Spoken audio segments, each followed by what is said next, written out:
Hey, what's going on, guys? Appreciate stopping by. So I made a video.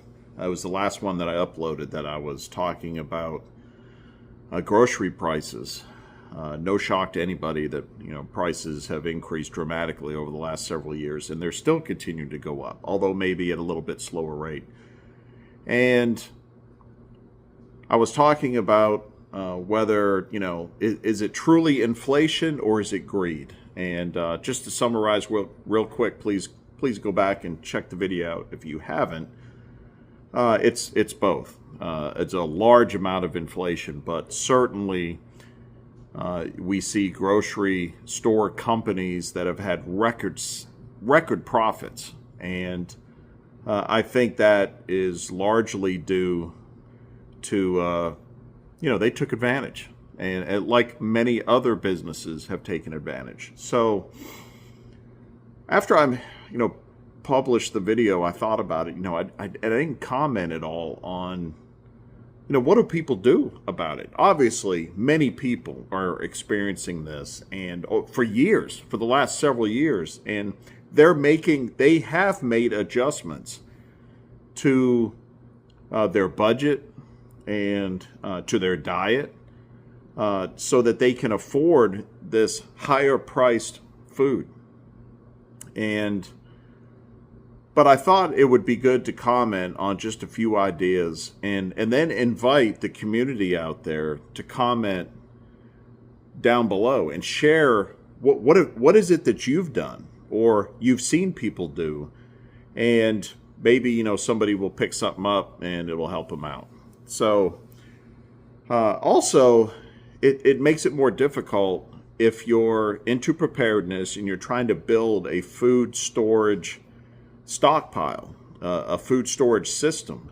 So you're having to buy more than just what you consume, and it's costing more. So just wanted to give a couple ideas and maybe put some perspective on this. So excuse me. So first off, you buy now. If food prices are constantly going up and you buy now rather than later, then what you buy now you're going to buy at a less price.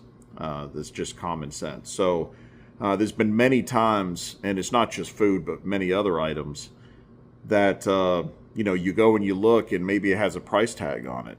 I had a box of 22 long rifle ammunition that is in my stores, and it's a CCI mini mags, and it's a 100 count plastic box for $4.99. Now, about the cheapest you find it is just a tad less than $10 if you're lucky.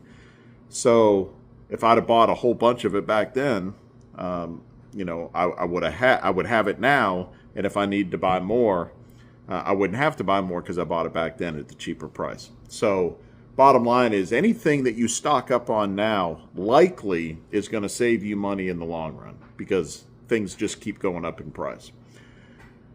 Sales. You go to grocery stores, you check sales.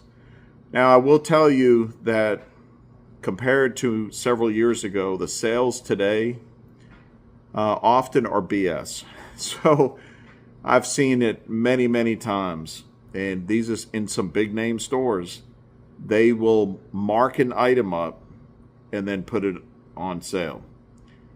I'll give you a good example of this. Heater Buddies at Walmart. They are usually always around $89. They've been that price for quite some time. And right now, they have a big sign up that says normally $114. Now $89 something. Well, 6 months ago, they were $89. So it's just something to be aware of. But shop sales. Some grocery stores in some areas, they have, buy one, get one free. And then I've seen some where they have buy two, get four free. I mean, their regular prices are usually pretty high, but when you can get six for the price of what they sell two for, you can really make out well. So Shop the sales, buy in quantity. Going to Sam's Club, Costco, BJ's can work out. You can buy certain things there in bulk. When it comes to canned goods, I've not had a lot of luck because they sell name brand usually, and the price that they're selling for, I can usually find somewhere cheaper. But shop around. You never know what you can find. Some of the Members Mark brand stuff is pretty good price. But beyond canned goods, they have other items such as very large containers of food. When you look at corn, they sell to restaurants and they'll have a big, I don't know what the size can it is, gallon? It's a big can. And when you look at the price per ounce compared to what you buy at your local grocery store, it is much cheaper. Now, it's a huge can. But depending upon your situation, if you're building your food storage program, you could buy several of those cans. And whenever it comes time, if something were to happen, you needed to use it, you could always open that can up, take what you need, save some for the next day, and even throw some in a Ziploc bag and throw it in the freezer. So that's a way you can save quite a bit of money. When you're looking at things like beans, pasta, rice, salt, sugar, flour, Sam's, BJ's, Costco, they normally have very large containers of those items. That makes it really cheap, especially when you look at something like rice. I mean, you can go in there, you could buy like a 20 or 25 pound bag of rice for somewhere around $10. Used to be cheaper, but that's not bad. That is a lot of food. I realize rice is bland and not the most enjoyable thing to eat, just plain by itself boiled rice. But you could do a lot of stuff with rice, and of course have it with other food. You can get 50-pound bags of rice, big bags of beans, pasta, big boxes, spaghetti sauce, pasta sauce. You can get bulk packs of those, and pretty good price compared to what you get at the grocery store. So if you're getting pasta, you can also get the sauce. Salt and sugar.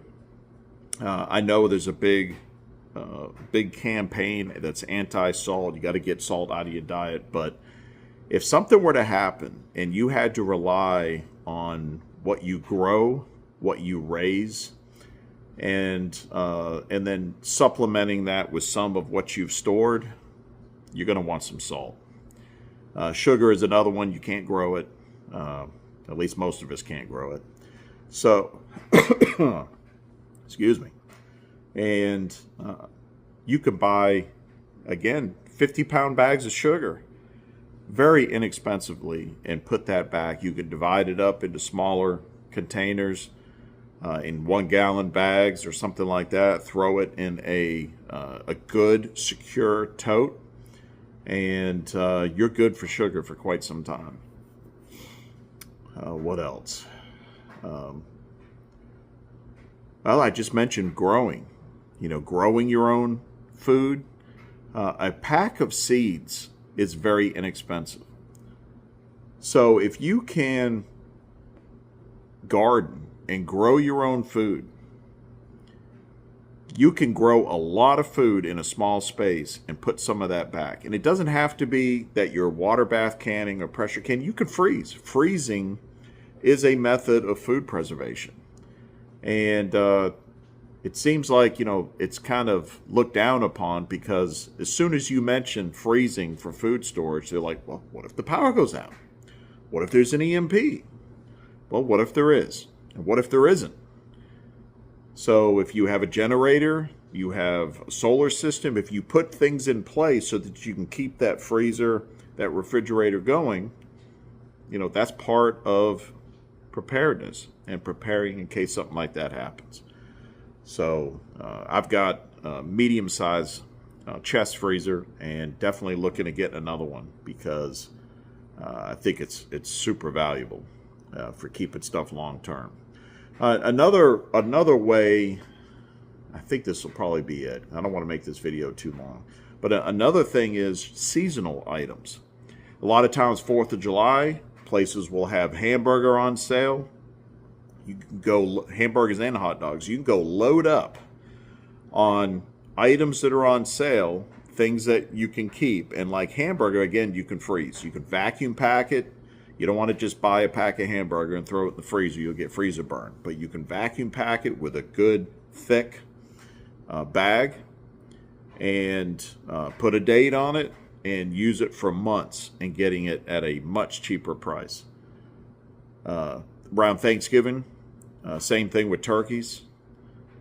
Just different times through the year, you'll see things that are on sale. Again, Thanksgiving, gravy, cranberry sauce. Cranberry sauce is good all year round, not just Thanksgiving. So, making some of your own stuff, like bread. Baking your own bread is phenomenal and is super cheap and much better for you compared to going to the grocery store. There's a local place, and we do buy some homemade bread once in a while. We have made our own bread, but we'll buy rolls and stuff like that. It's expensive. Largely, we do it because of time. We both work full time, and we want to have good, wholesome, natural ingredient, just fantastic tasting bread. I'll go to this local place and I'll buy it, and it's like I said, it's more expensive, but you could literally make bread for pennies on the dollar compared to going and buying a loaf of what they call bread at the grocery store. So, well, there's a few ideas, a few thoughts, but the bottom line is, I will say, with everything that's going on in the world, and who knows what's happening next, stock up. Build a food storage system. If you haven't done it yet, get started. 5 cans a week, that's extra. That adds up over time. You'll be amazed at how much food you'll have. And if you could do a little more, good. Little short 1 week, you can't do it, hey, just move on, start it again the next week. So, anyways, that's it. I appreciate you stopping by. You guys stay safe. Take care. We'll see you next time. So I ran from the cities and the noise and lies, found a piece of ground under open skies, hands in the dirt, sweat on my shirt, learning what living's really worth. While crooked men shake hands in rooms, selling souls to corporate suits. Society's sick, but I found the cure. A back road life, honest and pure. They can keep their throne and their golden news. This life out here's my modern exodus.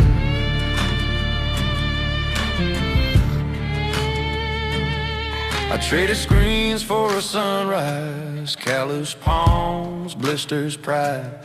Planted seeds where hope was.